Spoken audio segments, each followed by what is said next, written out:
If you look at the modern workforce, here we are in the year 2025, and you know, you think about, okay, what are great jobs, what are not so great jobs. Another way to look at it is, what are strong jobs and what are weak jobs.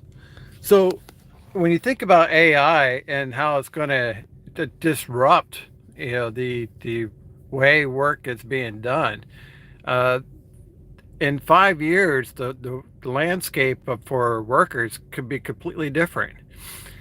They think AI can replace knowledge workers, which are white collar workers.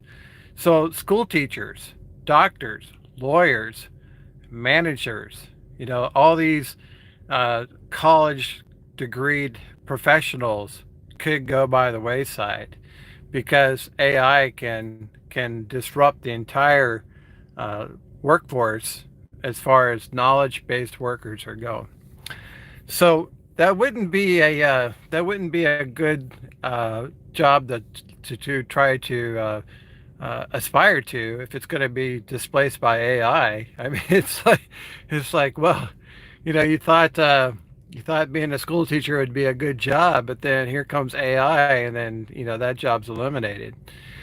So what jobs are strong is going to be jobs that AI cannot do. That's going to be your skilled labor jobs. Um, so weak jobs will be eliminated by AI.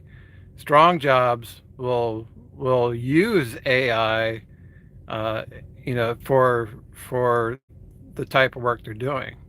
I even see it with Milwaukee Tools, for example. Not that it's necessarily AI, but it could be someday. You see more and more technology is being inserted into tools. So you take a typical battery pack or battery powered uh, wrench, and then they make it like a torque wrench, and then it'll have a digital readout of the torque that's applied by the wrench, and then that wrench will be connected to the internet, and it'll upload the data from the technician from the wrench, the power wrench, and it'll go into like data analytics, and they'll say, okay, this fastener was torqued with 100 foot-pounds of torque. This is part of their quality control system. So you see where you know AI, and technology combined with skilled trades, and it'll make the skilled trades better. You still need the skilled tradesperson, but they're not going to be replaced by AI. They're going to use AI versus, for example, a white collar worker who's just going to be replaced by AI altogether. It's it, it's amazing. Like, a lot of times I go to the doctor's office. I had blood work done, for example, and I go to the doctor's office. I already get the results on my phone. So I already know what my blood test results are. And if I have any questions about any of the specific types of measurements, I look it up on the internet. And AI gives me a summary of what that thing means, and so then I go into the doctor's office, and then the doctor's just regurgitating something I already know. It's like, well, I didn't even need to make an appointment to hear this crap. I figured this out on my own. So this is the future of AI. It's going to disrupt things like, uh, you know, theoretically, your doctor's offices, dentists would still be like really useful because I don't think AI can work on your teeth, at least not yet. That'd be more robotics. But your dentist may use robotics and AI, but you probably still need a dentist. But a lot of these physicians are knowledge based, and they could be replaced by AI. So there are going to be weak jobs identified in the workplace that will be replaced by AI. And then other jobs are strong jobs. They'll become stronger and they will use AI. So this is something you got to think about. If you're not old enough to retire, you're going to have to think about what are the jobs of the future. And if you're in a weak job currently, it's like, okay, well, you might want to start thinking about making a career change and getting into a job that is a strong job, because weak jobs are going to go by the wayside, and you're going to be unemployed, and you're going to be looking for a different line of work. And it didn't matter if you had a college degree or not. So this is something you don't want to wait for it to happen to you. You want to recognize it for what it is. The world is changing. This happens periodically. It happened when the internet first came out in the early 90s. It's hard to imagine there was a time before the internet, and it was a great time. A lot of people seemed happy. Then the internet came along, and uh, it came with some good things, and it came with some bad things. Um, and the world changed. And then I would say too, the world changed again when smartphones first came out in the early 2000s. There was no such thing as an app. You know, uh, you had a cell phone, which was by itself a big change, and then now that you have a smartphone, it's like, well, the world has changed. So AI is coming along, and again, the world is going to change. You're going to have to adapt. I think trucking is a skilled trade. I think parts of trucking will probably be disrupted and replaced by AI, but not all of it. There's certain parts of the country where you say, okay, I think self-driving trucks could work here. Maybe like in Texas, for example, they have a really good interstate I-45, from Houston to Dallas. It seems to work, but would it work in Chicago? Maybe not. So there may be some parts of the country where self-driving trucks work, and other parts of the country it'd be better for a driver. So this is, I think it's going to be a combination of the two. And another thing is when you look at weak workers versus strong workers. So we think office workers are weak jobs. Those are weak. You can't really count on those office jobs going to be there 5 years or 10 years down the road. I would say non-union jobs are also vulnerable. They're not as secure as a union job, for example.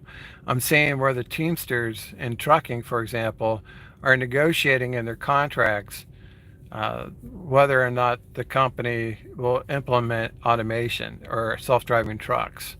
So the unions are serving a useful purpose and creating job security for those drivers versus non-union trucking companies that may, once this technology is developed, they may start implementing automation and replacing their drivers. So I would say, weak jobs are office jobs, and then the next category could be something like a non-union job. That could be weak. When you look at small businesses, so many small businesses are very resilient, and part of that is because they typically have more than one customer. If you were a small business and you had 10 customers, ten clients, that you deal with, and one client is just awful, they're just terrible, uh, you could dump that client and replace them with another client. You can get another customer. And as if you're an employee, you have your boss and he's terrible. Well, you can't easily replace them. So I think a small business, being a small business owner, is stronger than being an employee. If we look at, okay, what's weak, what's strong, an employee typically is going to be weaker than a small business owner. And I think this applies to being an independent contractor as well. It's like, well, okay, I understand, office workers are not the strongest, they may be the weakest. Okay, union trucking job may be more secure than a non-union trucking job. and I understand small businesses are stronger than being employees. So where does the independent contractor fit in with this? Well, I think the independent contractor is a small business, and they're also very strong. Uh, you typically lease on with one customer, but if that customer turns sour, then they're not the only cookie in the cookie aisle. You have other options to choose from.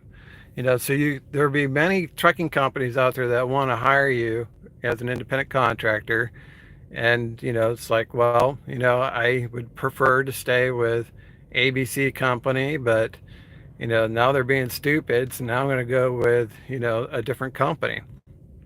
Happens all the time. Uh, I think companies know this, and I think Crete does a pretty good job trying to retain their owner operators. If there's balance, you don't really have an incentive to leave.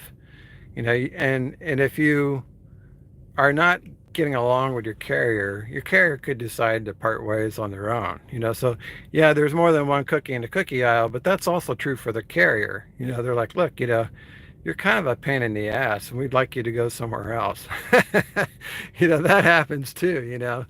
It's a relationship that has to work both ways, and you could be on the outside looking in. And that would be unfortunate. But if they become too cumbersome, then you have options. You have options to change carriers and go somewhere else. Take your tractor and go somewhere else. This is what makes the independent owner operator a strong worker. This is a job that's going to be very, very strong for you.